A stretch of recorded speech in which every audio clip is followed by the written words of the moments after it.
성경 봉독하겠습니다. 요한복음 15장 7절에서 8절까지입니다. 요한복음 15장 7절에서 8절까지 같이 봉독하겠습니다. 너희가 내 안에 거하고 내 말이 너희 안에 거하면 무엇이든지 원하는 대로 구하라. 그리하면 이루리라. 너희가 열매를 많이 맺으면 내 아버지께서 영광을 받으실 것이요 너희는 내 제자가 되리라. 아멘. 자, 우리가 이제 새해를 맞이하고 이제 두 번째 주를 우리가 당했습니다. 두 번째 주가 다가오면서 우리가 새해 첫날에 가졌던 그런 계획들 이런 것들을 조금 더 구체적으로 우리가 살펴봐야 되는 그런 시점이 다가왔습니다. 초창기에 우리 계획들을 이렇게 구체적으로 점검하거나 이런 일들이 없으면은 시간이 흘러가는 대로 또 우리의 인생도 같이 흘러가게 되거든요. 그래서 항상 우리의 흐름이라고, 우리의 생각의 흐름이라고 하는 것 자체가 우리가 주관하는 그런 어떤 의식들이 있어야 됩니다. 세상이 흘러가는 대로 내 의식을 맡겨놓으면은 세상의 흐름대로 내 의식이 따라가게 되는 거거든요. 늘 하는 얘기가 있죠. 우리가 생각하면서 살지 않으면은 사는 대로 생각한다고. 사는 대로 생각한다는 그게 결국은 우리가 육신의 길을 쫓아가게 된다는 것과 같은 말이죠. 이런 이야기들이 성경을 우리가 묵상을 하면서 신앙생활에서 적용할 수 있는 아주 구체적인 교훈에 해당을 하죠. 그래서 자, 올해 새해 여러분들이 이제 나름대로 다 계획들을 다 가지고 계셨고 그것이 결실을 맺기를 다들 소망을 하거든요. 그렇죠. 그렇다면은 구체적인 상황들을 좀 점검을 할 필요가 있겠다. 그래서 오늘은 이제 그런 일들을 하는 가운데 우리가 가장 지침으로 삼아야 될 것이 무엇일까? 그것을 같이 한번 살펴보도록 하겠습니다.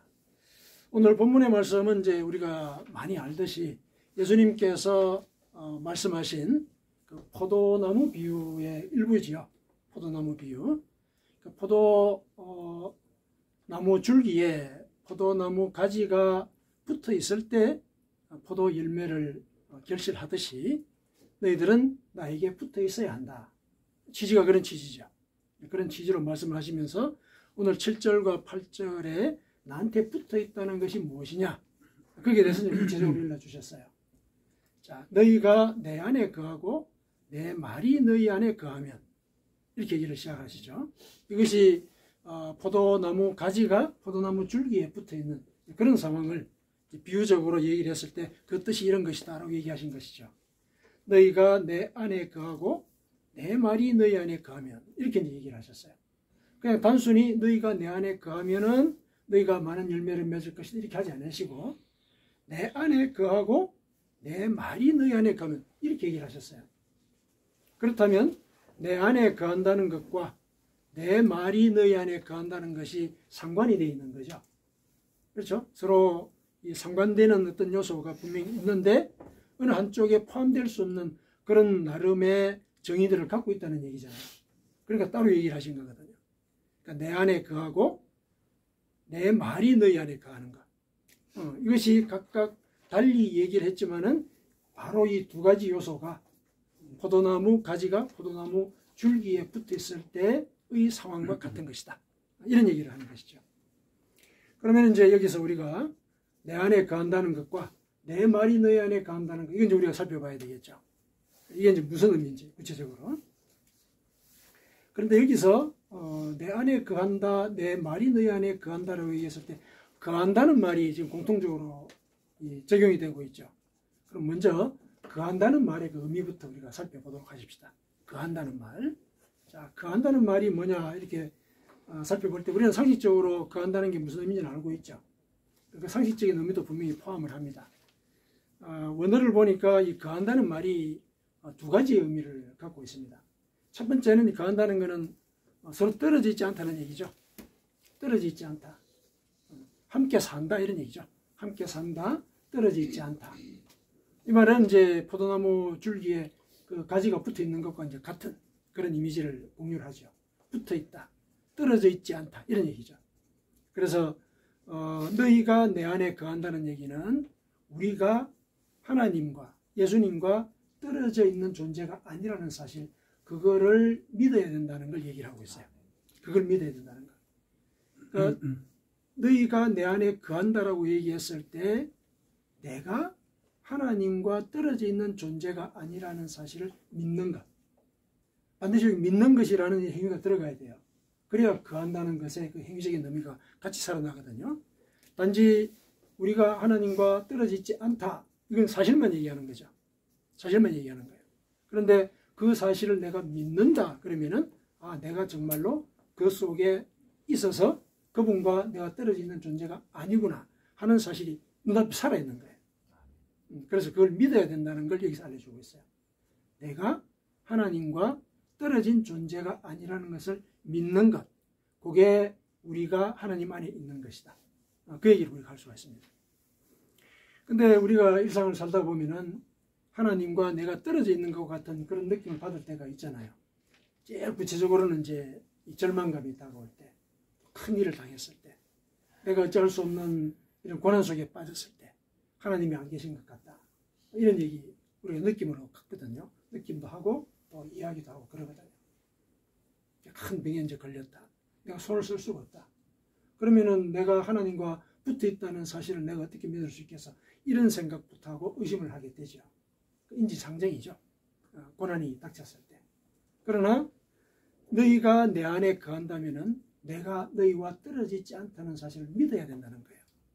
그 믿음이 구체적으로 표현될 때가, 확인될 때가 바로 그 상황이죠. 고난의 상황. 하나님이 나와 함께 계신 것 같지 않는 그런 상황 속에서도 하나님은 나와 떨어진 존재가 아니라는가. 그걸 믿는가. 그게 진정으로 거한다는 거죠. 그러니까 예를 들면은 내가 지금 이 고난을 당하고 있지만은 이 고난이 하나님과 나와의 절연을 증명하는 것이 아니라 하나님이 나와 함께 계시기 때문에 나의 영혼을 성숙하게 하고 거듭나게 하는 그 과정 속에서 하나님이 허락하신 일이다. 이렇게 받아들이라는 얘기죠. 그렇게 믿으면 이 고난도 나와 하나님과의 관계의 절연의 표시가 아니고 하나님이 내 속에서 일하시는구나. 나를 바꾸고자 하시는구나. 이 고난을 통해서 내 영혼의 묵은 때를 벗기고자 하시는구나. 이렇게 믿는 거죠. 그렇게 믿을 때 내가 하나님 안에 거하는 것이고 내가 하나님과 떨어진 존재가 아니라는 걸 내가 믿고 있는 것을 나도 확인시키고 하나님께도 확인을 시키는 그런 일이라는 얘기죠. 그 사실을 이제 예수님께서 얘기를 하시는 거예요. 너희가 내 안에 거한다는 게 그런 뜻이라고 하죠. 거한다는 것은 이제 첫 번째 뜻이 떨어져 있는 존재가 아니라는 이제 그런 개념이고, 두 번째 이 거한다는 게 원어를 보니까 기다린다는 뜻이 있어요. 기다린다. 원어가 그래요. 기다린다는 뜻이 있다는 얘기예요. 거한다는 게. 근데 거하는 게 내 말이 너희 안에 거한다 했을 때 내 말이 너 속에서 떨어진 존재가 아니게 되도록 내가 기다린다. 이렇게 해석을 할 수가 있거든요. 거한다는 말을 기다린다는 의미로 해석을 할 때. 그렇다면 기다린다는 것은 우리가 하나님의 말씀을 기다린다는 얘기인데 하나님의 말씀은 이미 주어져 있잖아요. 이미 주어져 있거든요. 성경을 통해서 주어졌고 그 이전에 먼저 하나님이 우리에게 말씀을 하셨죠. 세상을 창조하신 것도 말씀으로 창조하지 않았습니까? 그게 증거죠. 말씀으로 우리에게 먼저 얘기를 하시는 거예요. 진리가 있으니까 찾아와라 이게 아니고 진리가 이것이다. 일러주시는 거예요. 그러니까 이걸 따라라. 이렇게 얘기를 하시는 거거든요. 먼저 말씀을 하셨는데 그러면 그 말씀을 우리가 기다린다는 얘기는 뭐냐? 그러면 그 말씀이 내 삶 속에서 실현이 되는 거. 그 상태를 기다린다는 얘기죠. 그 상태를. 말씀이 내 삶 속에서 실현이 된다는 것은 뭡니까? 말씀을 실천하는 거죠. 말씀을 실천하는 거. 말씀을 내가 따르고 실천하는 것. 내 육신의 길은 하나님의 말씀을 따르지 않도록 유혹을 하지만은 그러나 이 말씀이 이 진리의 길인 것을 내가 알기 때문에 하나님의 말씀을 따르려고 한다. 실천하려고 한다. 이거죠. 그것이 바로 우리가 그 말씀을 기다린다고 얘기했을 때 그 기다림의 의미예요. 그 말씀을 실천하는 것. 그게 내 말이 너희 안에 거한다라고 얘기했을 때 말이 우리 속에 거하는 것의 의미예요. 그러면은 이제 이 너희가 내 안에 거하고 내 말이 너희 안에 거하면의 의미가 이제 파악이 된 것이죠. 먼저 우리가 하나님과 떨어진 존재가 아니라는 걸 믿어야 하고, 그렇죠? 믿는 만큼 그분이 하신 말씀을 실천하고 따라야 한다는 거예요. 자, 이렇게 하게 되면 이렇게 되는 거죠. 이게 전제가 되는 거죠. 그렇게 되면 무엇이든지 원하는 대로 구하라. 그리하면 이루리라. 자, 1차적으로는 우리 소원하는 바가 다 이루어진다. 이런 얘기죠. 그렇죠? 우리 소원하는 바가 다 이루어진다. 그런데 무엇이든지 원하는 대로 구하라 했을 때 그 무엇이 정말 우리가 원하는 바 그걸 다 얘기를 할까? 이건 좀 생각해 볼 필요가 있죠. 왜냐하면 우리는 육신을 입고 있는 존재이기 때문에 하나님의 뜻을 거스르는 것들도 원할 수가 있거든요. 그렇지 않습니까? 육신이 요구하고 유혹하는 것을 요구할 수도 있어요. 성경에서도 그렇지 않습니까? 정욕으로 쓰려고 구하는 건 하나님이 들어주지 아니하신다. 우리는 하나님을 믿는다고 하면서도 내 정욕을 앞세우는 경우가 있는 거죠. 그렇다면 여기 무엇이든지 구하라 했을 때 그 무엇이든지는 나의 정욕으로 구하는 것까지도 포함되는 건 아니죠. 그렇죠? 그렇다면 무엇이든지 원하는 대로 구하라 했을 때 이 말씀은 무슨 의미냐? 원하는 대로 예를 들면은 구하면은 구하는 게 다 이루어진다라고 얘기하는 것은 내가 올리는 기도나 내가 생각하는 바가 하나님의 생각하는 바와 같다는 거죠. 그렇죠? 생각하는 바가 같으니까 하나님의 뜻이 내 속에서 이루어지는 거예요. 논리적으로는 그렇지 않습니까? 그분과 내 생각이 같으니까 그 생각이 이루어지는 거란 말이죠. 그게 밑에 전제가 되어 있는 얘기예요.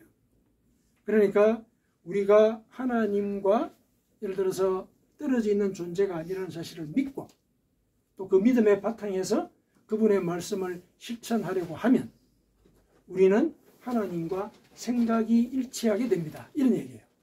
생각이 일치하게 됩니다. 하나님과 생각이 일치하게 되니까 우리가 원하는 것도 하나님의 생각과 같은 것이죠. 그렇게 되면은 그대로 이루어지는 것이다. 이 얘기를 하는 거죠. 예수님 하신 말씀이 그런 뜻이에요. 그래서 그분 안에 거한다는 것은 결국 그분이 나의 영혼을 책임지시는 구원자라는 사실, 그 사실을 믿어야 한다는 거예요. 그걸 사실은 강조하고 있는 것이죠. 강조하고 있습니다. 그리고 내가 한 말을 따르고 실천해야 한다. 그렇게 얘기할 때 너는 나와 같은 생각을 가진 자가 되는 것이다. 이렇게 얘기를 할 수가 있습니다. 결국은 예수님께서 포도나무 비유를 통해서 말씀하고자 하신 것은 뭐냐면 생각의 일치를 주문하신 거예요. 생각의 일치. 나와 생각이 같아야 된다. 자, 이렇게 얘기를 하시긴 하셨는데 우리가 하나님 안에 거한다라고 얘기했을 때, 예수님 안에 거한다라고 얘기했을 때 그런 얘기는 많이 듣는데 늘 이제 그런 말씀을 들었을 때 우리를 주저하게 만드는 요소가 꼭 있어요. 주저하게 만드는 요소가. 물론 큰 틀에서는 이제 우리의 정욕적인 생각이죠. 정욕적인 생각, 육신의 길을 따르려고 하는 그런 유혹들인데 조금 더 구체화해서 우리의 이 발목을 잡는 게 뭘까라고 생각해 봤을 때 비유에서도 언급하고 있는 바와 같이 우리가 생각을 해보면은 그것은 우리 속에 있는 죄의식이죠. 죄의식. 내가 깨끗하지 못한 존재라는 그 의식. 그 의식이 우리가 예수님 안에 거하도록 하는 것을 막는 제일 큰 걸림돌이에요. 제일 큰 걸림돌. 예수님께서는 뭐라 그러셨습니까? 내가 네 죄를 다 사했다 얘기하지 않으셨습니까? 내가 네 죄를 다 사했다. 네가 무슨 일을 했든지 십자가 앞에 네 죄를 내려놓고 용서를 구하면은 내가 너를 의롭다 하겠다. 하나님의 약속이고 그 약속의 증표로서 십자가의 사건을 우리에게 보여주지 않으셨습니까? 생명을 바쳐서 그 말씀의 진실성을 증명하셨거든요. 그러면은 그걸 믿어야 되는 거예요. 내가 용서받은 자다. 나는 의로운 자다. 원래 의로운 건 아니지만, 그죠? 이 세상에 의로운 자는 아무도 없다 그러지 않았습니까? 원래 의롭진 않아요. 하지만은 하나님이 우리를 용서하심으로 우리를 의롭다고 칭하셨기 때문에 하나님이 우리를 의롭다고 칭하셨기 때문에 나는 의로움을 입은 의롭게 된 그런 자라는 사실을 믿어야 한다는 얘기예요. 그런데 그걸 믿지 못하게 하는 게 우리 속에 있는 죄의식이라는 거죠. 우리가 일상을 돌아보면은 내 자신을 살펴볼 때도 말씀 가운데 살지 못하는 경우가 많이 있거든요. 그러면 이제 바로 이렇게 죄책감에 사로잡히죠. 나는 참 안 되는가 보다. 그런 이제 생각들을 갖는단 말이죠. 그런 생각들이 믿음을 방해하는 거예요. 믿음이라는 것이 내가 인지적으로 예를 들어서 설명하고 이해할 수 있기 때문에 받아들인다. 그러면 그거는 사실이죠, 사실. 내가 이해를 하는 거기 때문에. 믿음이라는 것은 정말로 이해가 안 되는 것이지만은 하나님이 이게 사실이다. 얘기를 하셨기 때문에 받아들이는 것. 그게 믿음이거든요. 그게 믿음이에요. 그래서 이제는 내가 죄책감이 나를 사로잡고 내 발목을 잡으려고 하더라도 나는 의롭다고 인정을 받은 자다. 그 의식을 우리가 갖도록 노력해야 되는 거예요. 나는 용서받은 자다. 용서받은 자. 하나님이 나를 의롭다고 하셨다. 그걸 갖다 우리가 기억을 해야 돼요. 왜 이렇게 강조를 해서 얘기를 하냐면은 오늘 그 요한복음 15장에 포도나무 비유를 일러주지 않았습니까? 일러주신 그 가운데 15장 3절 한번 보십시오. 요한복음 15장 3절에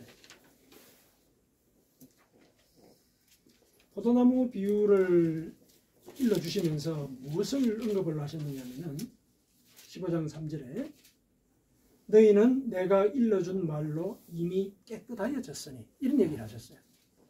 포도나무 비유를 설명하실 때는 주로 가지가 줄기에 붙어 있어야 된다. 그런 취지로 얘기를 하시잖아요. 근데 깨끗해졌다는 얘기는 왜 하셨을까? 왜? 물론 이제 가지가 많은 열매를 맺으려면은 뭐 주변에 뭐 벌레라든지 이런 것들을 떼내고 필요 없는 이제 이렇게 곁가지들이나 또 이파리를 좀 떼내고 이제 그럴 필요가 있기는 하죠. 근데 그 깨끗하다는 게 과연 그렇게 정리하는 것만 의미할까? 그러면 농부가 그 가지를 뭐 정리를 해서 열매를 많이 맺게 할 것이다. 이렇게도 얘기를 할 수 있는데 굳이 깨끗하게 했다는 이 얘기를 사용을 하셨어요. 그러니까 이 포도나무 비유 속에는 죄의식에 대한 가르침도 같이 있다는 얘기예요. 이미 내가 말로 네가 깨끗하다고 얘기하지 않았느냐. 깨끗하다고 얘기하지 않았느냐. 그거 믿으라는 얘기예요. 그거 믿어야 된다. 그랬을 때 내가 정말로 하나님과 떨어진 존재가 아니라는 걸 믿을 수 있는 거죠. 내가 하나님과 떨어지게 된 계기가 뭐예요? 죄 때문에 그렇잖아요. 내가 깨끗하지 못하다는 건 죄 때문에 그런 거 아니에요. 죄가 있으면은 우리가 하나님과 떨어지게 되는 거죠. 그거는 성경이 얘기하고 있는 진리죠. 그런데 예수님께서 얘기하셨죠. 내가 말로 너 깨끗하다 얘기하지 않았냐. 그럼 그렇게 말씀을 하셨으면 그걸 믿어야죠. 그걸 믿어야 되는 거예요. 나는 용서받은 자다. 나는 이제 의롭게 살 자격을 가진 자다. 이거 우리 기억을 해야 된다는 얘기죠. 그게 믿음이에요. 우리가 믿음을 갖는다고 얘기했을 때 우리가 믿어야 되는 내용이 그거란 얘기예요. 나는 용서받은 자다. 그래서 용서받은 자이기 때문에 용서받은 자로서 살아가야 된다는 거예요. 그게 우리 신앙생활의 주요한 그 원리인 것이죠. 그게 제일 중요하다는 거죠. 그래서 너희가 내 안에 거하면이라는 것이 우리가 하나님과 떨어진 존재가 아니라는 사실, 그걸 예수님께서 미리 얘기하신 거예요. 내가 내 말로 깨끗하다고 하지 않았느냐 얘기를 하시는 거예요. 그걸 믿어야 됩니다. 그러면 이제 그 다음에 우리가 그 말을 믿게 된다면은 나는 용서받은 자다. 용서받은 자로서 살아가는 것. 용서받은 자로서 살아가는 것은 그게 뭡니까? 성경에서 하나님이 일러주신 말씀, 예수님이 몸으로 직접 보여주신 그 말씀을 따르는 거죠. 실천하는 거죠. 이게 예수님의 말씀이 내 안에 거하는 거죠. 그렇잖아요. 말씀을 실천하는 거. 이렇게 이제 우리가 살아가야 되는데, 근데 그 과정 속에서도 아까 정욕의 문제를 언급을 하지 않았습니까? 우리가 육신을 입고 있는 존재이기 때문에 또 늘 유혹을 받아요. 이게 또 우리의 이제 걸림돌이죠. 근데 그 걸림돌은 우리가 하나님으로부터 떨어진 존재가 아니라는 사실을 믿기만 하면은 하나님이 해결해 주십니다. 뭘 통해서? 뭘 통해서? 성령을 통해서. 성령을 통해서. 성령을 내가 너에게 보내겠다. 제자들이 약속하지 않으셨습니까? 성령이 너희에게 임하면은 어떻게 된다고요? 성령이 너희에게 임하면은 하나님의 이 일러주신 그 모든 것들, 그걸 가르칠 것이고, 가르쳐 줄 것이다 그랬죠? 예. 가르쳐 줄 것이고, 그리고 예수님이 보여주고 일러주셨던 그 말씀을 너희로 하여금 깨닫도록 하겠다. 기억나게 해서 깨닫도록 하겠다. 이 얘기를 하셨죠. 말씀을 지켜갈 수 있도록 인도하시겠다는 거예요. 인도하시겠다. 성령이 그 일을 하게 하신다는 거죠.